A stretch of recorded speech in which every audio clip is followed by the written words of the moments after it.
Well, hi everybody, and welcome to a very special Kings of Anglia video podcast with myself, Mike Bacon. And this is a little bit of a summer treat we're going to do throughout the summer, bringing you some town fans, some celebrity town fans, dare I say, as well, who are going to let us know what their favourite ever Town 11 was. Now, this, remember, is favourites, not best, because if we did best 11, as I said when I did mine, it would just be the UEFA Cup winning team. We can't all do that because that's no feature at all, because we know all about that. This is a bit of favourites. So anyhow, look, I'm joined by somebody who is, it's far too modest to call himself a celebrity, but I'm afraid he's going to be called that because this chap is terrific. And what he achieved back in 1983, winning the World Darts Championship, was absolutely extraordinary. I was there, gripped among, like many others, watching him.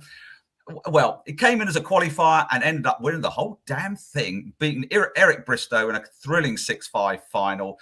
His checkout of 138. The name of his book, of course, which he hasn't told me to plug, but I'm going to plug it anyway, was terrific. It's Keith Deller. Keith, born in Ipswich, of course, and a massive Ipswich Town fan. Has followed the team from goodness knows where. He'll tell us more about that in a minute. I just want to say what terrific win that was. Keith, it's lovely to see you here. I hope you're well. I'm very well, thanks, Mike. Yeah, all good. Well, what season, about get us back in the Championship and then Premier League? That's what we're going to do. Come on. Oh, fantastic. Fighting talk from the off, Keith. I love it. Fantastic. Exactly. Fantastic. Look, before we tell about your team, Keith, I must look. Hey, I like darts. Lots of fans like darts. I mean, come on. What, 1983? Wow. I mean, is it just like, do you still remember it as yesterday, or is it fading a little now? No, I still remember the day in the morning. I used to every day I was in the practice room about 7 in the morning. I mean, no one came down to about 9:30, 10 o'clock. And I did the same every day. And players would go, Jesus, here he is on the practice board.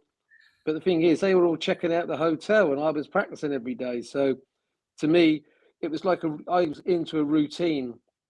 Early practice, play for about 3 hours. And then if you're playing on the day, then you sort of chill out and then get ready for the match. And that's what I did all the time. And it worked really well for me. And it was all about preparation. I didn't want to sort of be what some of them would stay in the bar and have a few drinks. To me, you can do that once the tournament's over. I had a set routine. And my manager at the time, Linda Batten and John Markovich, on the day of the final, they said, you can't do 3 hours in the morning, you're playing in the afternoon. So I still did about 2 hours. But it was just that day. And then obviously playing Eric, that was the dream for me. I knew the whole town were watching. And it was just really, I was just that confident I was going to win. I'd said to Peter Purvis, who was Blue Peter, presenter, he said, I hear you're a good qualifier. I said, I'm better than that. I'm world champion at the end of the week. And he had 20 pounds on me at 66-1. So I think he earned more of me than the BBC. So, but it was just confidence. It doesn't matter what sport. If you're confident, then you can win. And the final really was fantastic.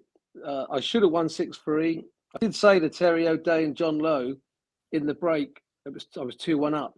I said, I'll win 6-3. I had 7 darts, but my hand was shaking. My lips were quivering because I knew that I put in such a good leg that I knew I was going to get 3 or 6 darts at a double to win the title. And I think I just thought about winning before throwing the dart at the double, and sort of really I bottled it, to be honest. And then it went to 5 sets all.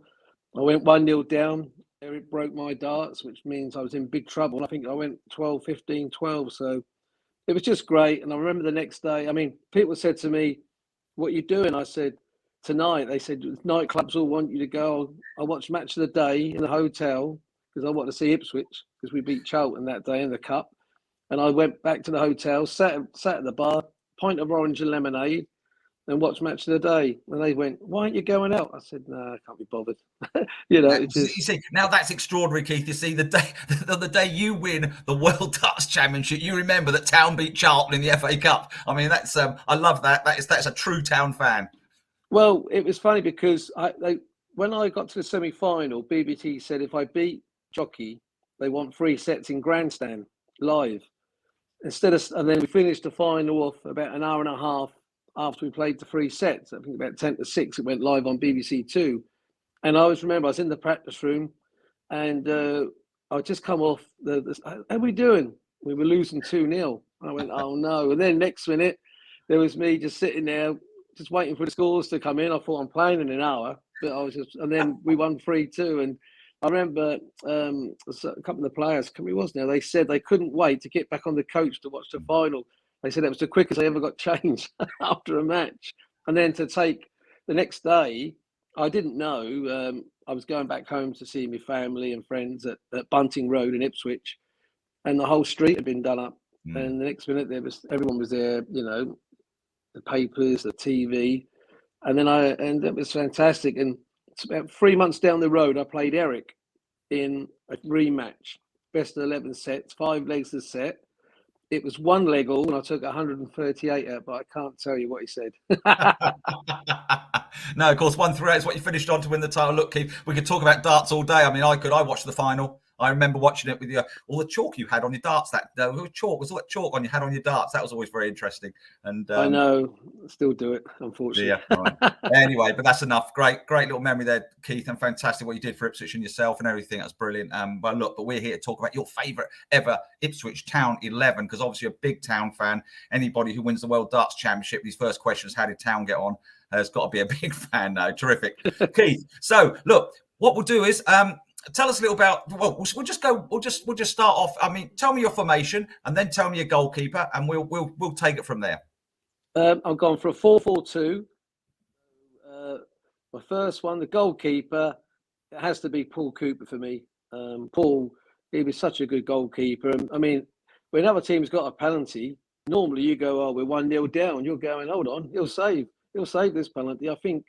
How many did he say? About 6 on the trot or something? That was just unbelievable. That he was just such a good goalkeeper. If you look at the gloves they used to wear compared to now, I mean, now they're like cricket gloves, didn't they? But they were really small gloves that they used to wear there at that time. But Paul he was just so consistent, really. I mean, we had Laurie Civil, who was such a small goalkeeper. But Paul, to me, was really good for us. And as you say, when there was a penalty, I mean, we never get penalties at Portman Road. I think we'd have to buy one to get one. But he was just fantastic and saving them. And I speak to him sometimes still on Twitter, so it's for me, he was my goalkeeper. He was a fine keeper, wasn't he? And like you said, a great penalty record. And of course, he's one of the few players who wasn't an international in the Ipswich team at the time. Everyone else was internationals, but he never was. That's right. I mean, the goalkeepers we had were like Peter Schilt and Ray Clements. I mean, that was so tough. I always remember David Best, because we're at Bunting Road, just 1 minute walk, the Ipswich Townhouse, and David Best used to have it. And he always used to, the van would come around where you can get some sweets, cigarettes. He used to get about 40 cigarettes a day, and you're thinking, Jesus, he's in goal for us.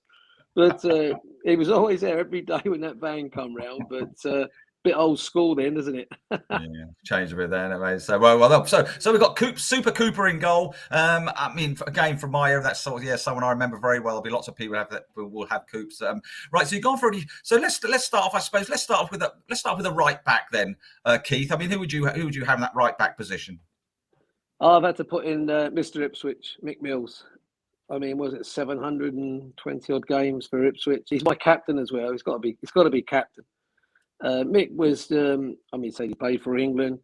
He even played sometimes in midfield. I mean, Mick was a really, really, I'd say, a solid footballer. He read the game very well. He was really just Mr. Ipswich for us. I mean, I know he still reports on the home games. And to me, he was just a really good player. We played for England a few times, and he played really well then. So for me, Mick was definitely the right back and also captain for me. And of course, England captain as well. I think people forget that we've got an England captain, who rocks up to Portman Road every week to do a bit of commentary with Brenner. That's right, and he talks a lot of sense. I mean, we always put the radio on the way back, and Mick always seems to sort of say the right things for me. And but it's great. I mean, it's good to have someone like that talking about the club, because the football's changed. I mean, people say like darts has changed. Nothing changed. They're still goalposts. They're still normally the same size football pitch. They obviously play with lighter balls and maybe lighter football boots, but the football was still great then. And we were fortunate to see the great Ipswich team well, there's a few great Ipswich teams, obviously, but for me, we were very lucky.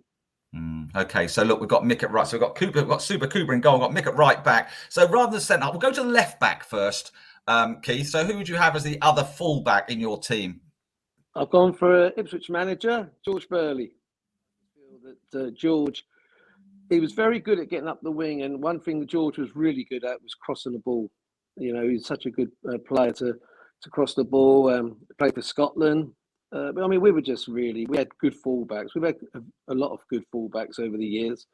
And I just think George, he done great for us as a manager, when we went up to the Premier League. But it was very much like Mick Mills. He was very reliable. He didn't really have hardly a bad game. It was just, again, a real good, solid fullback. I mean, nowadays, now the fullbacks are really left wings or right wings. And they have to get up and down all the time. But back then, so much, it was really more of, your defender and make sure they don't score. And if you can, get up the wing and get the ball across. And that's what George did. He was a very good defender, always in the good positions at the right place. And when he went forward, you knew he had a good cross in him for the forwards to get onto. Of course, George, as we talk about legends at our club at Ipswich Town, and we often talk about so many different people, especially obviously the 81 team. And George, obviously, he didn't play in the UEFA Cup final, but he was part of that squad. And of course, but no one went on to manage to the level he played 500 games and then went to manage them and got them into the Premiership. I mean, so Bobby was fantastic, what Bobby did over all those decades. But I always think George right up there, what he achieved at Ipswich Town. I really, as a player and a manager. He could easily have flopped as a manager, couldn't he? It's exactly right. And I see George a lot of times when I go to the Ipswich games. He was just telling me he's just come back from Monte Carlo watching tennis. Him and his wife are massive tennis fans. I said to him, you go to Wimbledon? He went, it's very hard to get tickets. So anybody out there, get one of our best players ever and manager, get him some tickets for Wimbledon. Oh, he'll be delighted with that. If somebody has thank you very much, he'll say, Keith, he'll be delighted with that. So, all right. So, so we go to the centre halves. We've got two centre backs. Well, Ipswich have had some cracking centre backs over the years. Obviously, Keith, where are you going with this? To me, he was a good friend of mine. To me, he's the greatest player we've ever had. And I think he would have been the greatest centre half of all time. And that's Kevin Beattie. I think Kevin was just unbelievable footballer. He was strong, headed the ball well, good foot on him, left foot. To me, he was just a brilliant, brilliant player. I mean, Kevin used to have the Ipswich Town house just at the bottom of Bunton Road, across the road. And I used to see Kevin a lot, and his leg would just come up like a balloon at the end. Every time he played, it was just horrible. But it was... And then it's funny that he started playing Sunday League. If you play Sunday League football with Kevin Beattie in your team, I think he's playing passes and they're going, what's that? I ain't that quick. But he was just brilliant because I was ball boy at Ipswich as well. And sometimes I'd be at the bus stop and he'd give me a lift down to the ground. Oh, really? I remember it was brilliant. And I always remember once, European game, I was ball boy and he was banging on the door. You're going to get this today. And I thought, Jesus, nowadays you'd be suspended, but he was just such a fantastic footballer. I mean, when they go about Beckham goal from a halfway line, Kevin got one against Leeds United. Did. And I always remind Man United fans who I know, Kevin Beattie done it before Beckham anyway, so it don't really matter. And Kevin, we become really good friends. It's just horrible, really, when you think the players that they earn today and the money then. I mean, Kevin deserves, millions and millions at the time because he was such a £1 million player.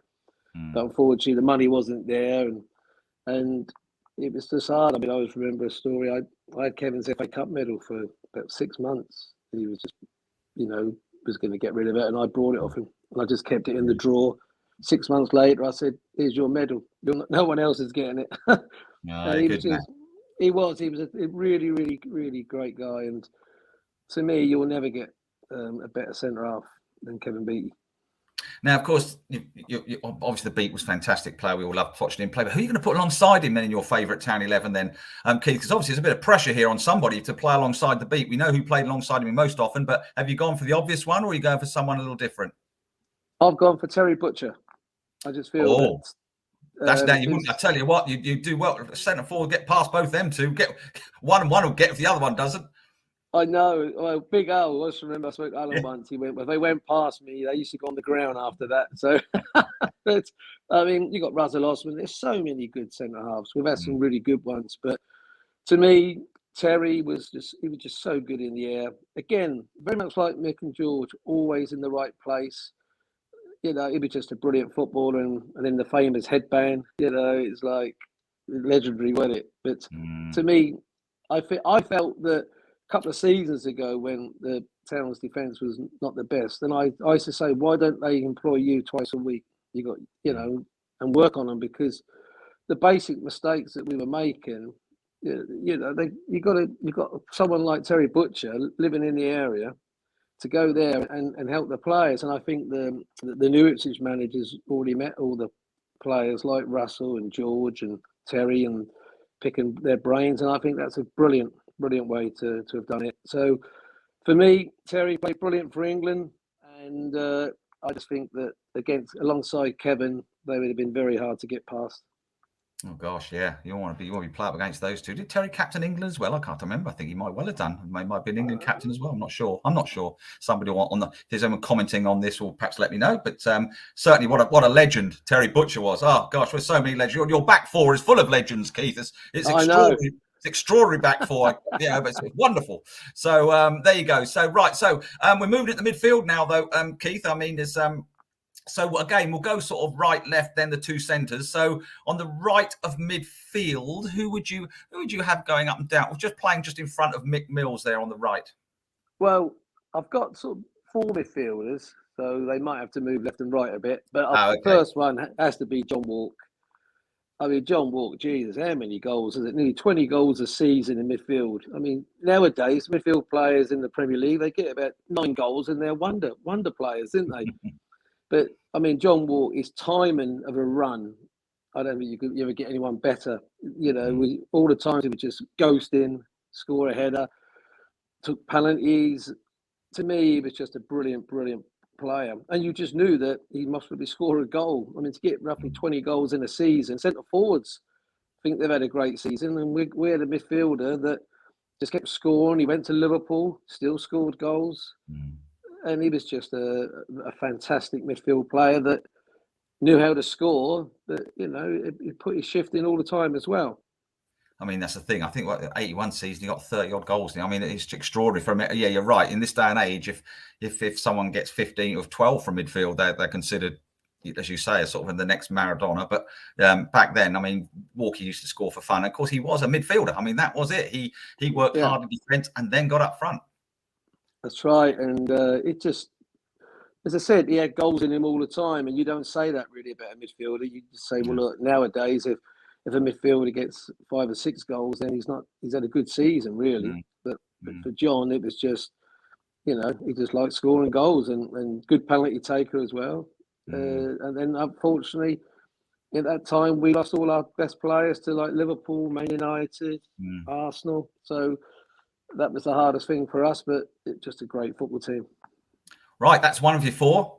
Keith, I mean, these midfielders are going to have to be versatile. You said that you're not putting them in any structure. They're going to have to play. They're going to have to play all over the place. They're going to have to right, left, centre, back, forwards. You name it. I put in Brian Talbot, which maybe I'm not sure how many people would, but to me, again, very good at up and down the box all the time. Also, again, you know, scored goals, and he was, to me, was another good player that, again, that we lost after our brilliant UEFA Cup time, and I think Brian went to Arsenal because he played in 3 cup finals, didn't he? Well, that was 78, Brian Talbot, and then he played in 3 cup finals on a trot. Between you and me, Keith, he's in my favourite 11 as well, Brian Talbot. I thought no one else would put him in. I thought I'd thrown a bit of a curveball in there, but you've gone and copied it. Fantastic. You knew what you could obviously tell. He's one of my favourite players. He was excellent, wasn't he? As you're right, he won the FA Cup, I think, 3 years on the trot. Well, he lost one, didn't he? Remember? Sorry, yeah, he got in 3 finals. Sorry, yeah. The fame, the one that was where he lost to. They beat Man United, didn't they? Or was it last minute, and then they lost the other one, didn't they? But yeah, I mean, Brian, to me, again, they're honest footballers, aren't they? You didn't see them rolling all over the place like they do now. You know, they get up, let's get a goal in us. Come on, boys. You know, and again, up and down the midfield, non-stop. But again, had a goal in him, and this is what we had at the time. We had midfield players that could score goals, and I think that took a lot of pressure off the centre forwards. Brilliant. Right, so that's 2 of your 4. So you've got Walkie and Talbot. Who else you got in that midfield? And my next one is Franz Tyson. To me, he was legend. what a player! What a player he was. He used to dribble round them, didn't he? I mean, they just couldn't get the ball off him. It was, you know, as soon as he got the ball, he went at the defence, went round the defence, scored goals, laid goals on. And to me, I mean, when we got the 2 Dutch players, that really changed our side to such a brilliant team and created more than anything. They just created so much for us. And Franz Tyson, you know, he never shouts out about the football. He just got on with it and was just a brilliant, brilliant player. Fantastic. Yeah, Tyson was brilliant, of course, part of the Tyson-Muir combination. So that's, I mean, he was a wonderful player, Tyson, as you rightly say. So we've got Tyson, we've got Walk, we've got Talbot, and we're going to have alongside them 3. Surprise, surprise, Arnold Muir. No, really? Well, extraordinary.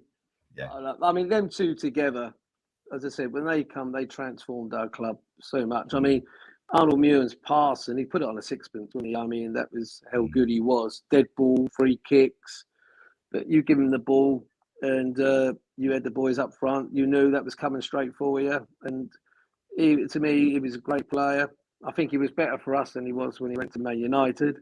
Yeah. But I think most of the players that left, the players like Franz Tyson, a lot of them that left didn't play as well as they did at Ipswich, because I just think we just had such a great side that, I mean, in 81, we were voted the best team in Europe, even though we weren't league champions. Although I did say to Peter with at a golf do, we beat you 3 times that year and you won the league. You're lucky, you know. But he's a big lad, but I said it from You're brave. You're very brave, Keith. Go up to Peter with and tell him. Well, I was playing in the British Par 3 on Sky, and it's brilliant. It's so it's about 1,000 people on the course. And they kept saying to me, hit your shot. And Peter Wibb was sitting there, kneeling down, looking at his putt. And I went, bit dodgy, and I shanked it, unfortunately, up the bottom, if I can say that. And he went, you could have waited. And as I walked by, I said, is it in play still? And when I saw him in the evening, he went, oi, you, come here.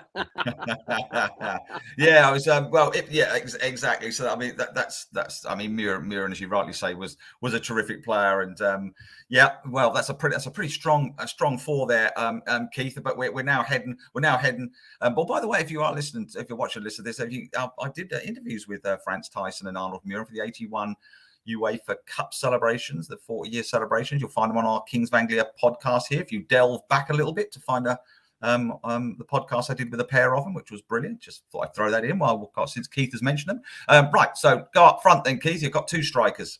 Go. I've gone for Paul Mariner. Friend of mine. What a player he was. I mean, in the air. I mean, it was just he scored great goals. I mean, I always still remember the goal against West Brom when he turned it and bang, top corner. But Paul was brilliant in the air as well. And to me, he was the all-round centre forward. If the ball's on his feet, he can score. Same with the head. And again, went to Arsenal, done well at Arsenal. But for us, Paul, for me, is the best forward that I've watched in my time at Ipswich. I know, obviously, Ray Crawford, but that's a little bit before my time. But actual watching centre forward I liked to watch was Paul Mariner. He was a great player, wasn't he? But who'd you put alongside him, Keith? I mean, it's an icon of Ipswich Town that he was. The other one I've gone for is Alan Brazil, which I just like the way Alan played.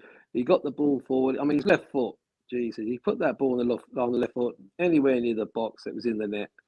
And to me, Alan, I think he found it hard at Man United, even though I think his ratio goals were still like 1 in 2, and then went to Tottenham. But they never really gave him a chance enough, I didn't think, at Man United. But for us, I mean, he was great in the UEFA Cup team and scored a lot of good crucial goals, Alan did. When you look at the big games that we had, Alan was on the score sheet quite a few times when it really mattered. And to me, his left foot was just brilliant. And for me, I've put Alan in. It was so many good forwards we could have put in there, but I just remember the good matches that I saw, and I put Alan against with Paul Mariner. And of course, Brazil and Muren had a great combination, didn't they? Both left footers, weren't they, as well? So it's they worked really well together. And he was very good at making good runs. Alan was.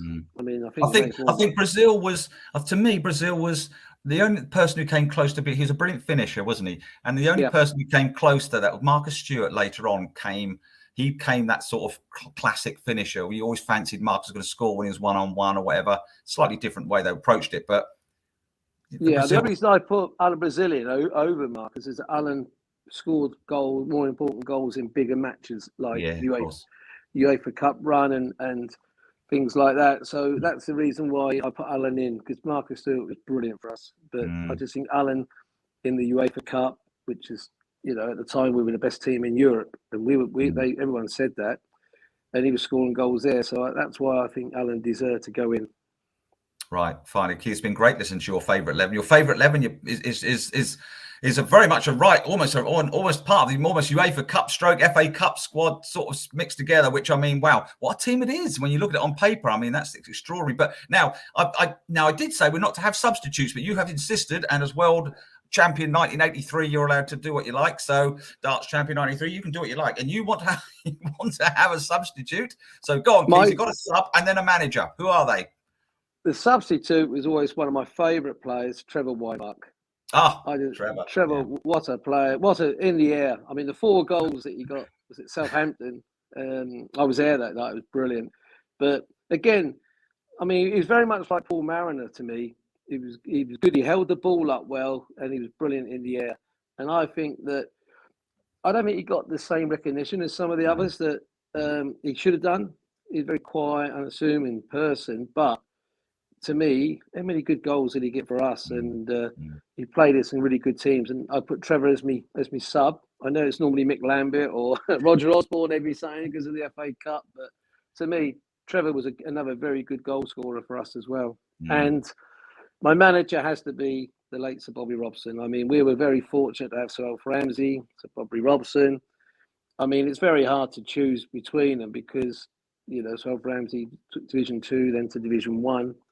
But we won the FA Cup, we won the UEFA Cup. And when you watch the documentary on Sir Bobby Robson, when he first come to the club, it was like, what you're doing here. And when you think where he went from what he'd done, PSV, Barcelona, he was successful around the world. And that, to me, is the reason why, not also because two of our 3 biggest events is the FA Cup and the UEFA Cup. I think that Sir Bobby Robson is my manager, but you could put Sir Alf Ramsey as well. I mean, it's, to win the league, which is the main league, and the Division 2, Division 1 in 2 years is unbelievable. But I mean, my dad, when he was alive, used to see Sir Bobby Robson a lot of times when he walked to work, and always used to say hello, and just he was a lovely man, wasn't he? I mean, he was so respected by. I mean, Newcastle was his love because he was from that part of the world, but his 2 loves really were Newcastle and Ipswich, and we're very lucky to have 2 fantastic managers. I think we've got another fantastic manager at the moment now that I think can go on and do great things for us. Well, let's hope so. Kieran McKenna, that'd be fantastic, wouldn't it, if he can go?